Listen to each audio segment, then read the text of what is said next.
Um, so I believe in reincarnation, and I think that there's this cycle that keeps going, and when we die, we choose the form we come back in to teach somebody else a lesson. So every person you meet, you're meeting for some reason, and when you have deja vu with somebody, it's because you've had a relationship with that person in another life.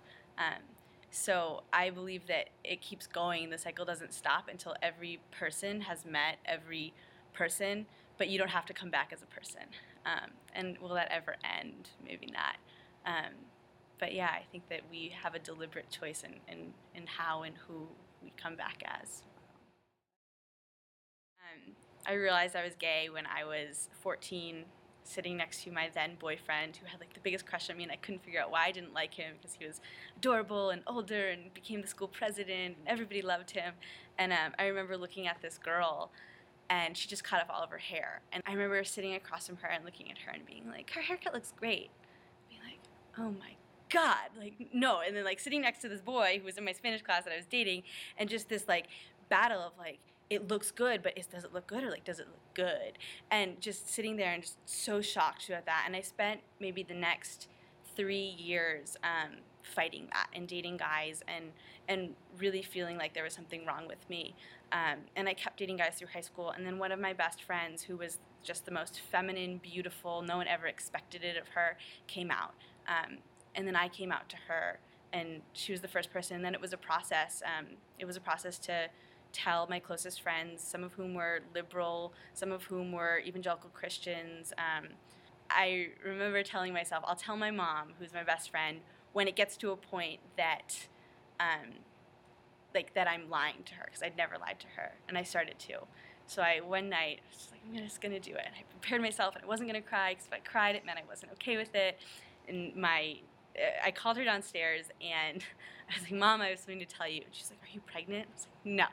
And I said, Mom, like, the reason I really need the car tomorrow is because I have a date. And she was like, oh my God, you're finally bringing a boy home. What's his name? I was like, actually, her name is Kayla. And she's like, you're gay. I said, I guess. She said, are you going to turn into a boy? I said, no. What does that have to do with anything? I started like realizing that there were reasons why the terms girl and lesbian like weren't settling with me. And I remember having this class, taking a gender studies class last semester, and this girl raised her hand, and we were defining the difference between sex, sexuality, and gender. And to me, they'd always been three very distinct like variables that could exist independently of the others. And she raised her hand. She was like, I'm really sorry. I don't mean to sound ignorant, but like, I don't get it. I'm a girl because I'm biologically female and because I date men. So if those two things don't define me, what does? And I just had this like flooring, like, oh my God, like if that's not it, then what is it? And it was this realization for me that I don't want people to be able to look at me and gender me and put me into a box about what I like and who I date and who I'm attracted to and what my interests are and how I talk and how I dress based on my biological structure.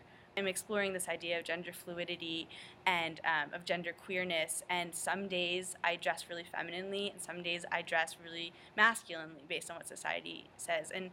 And my friends are great about it, and it's this confusing new concept. It's new to me, it's new to my friends, it's new to everybody, but I'm feeling this like new calm since I've come to that. And God, like the strides I've taken since getting to college have just been incredible.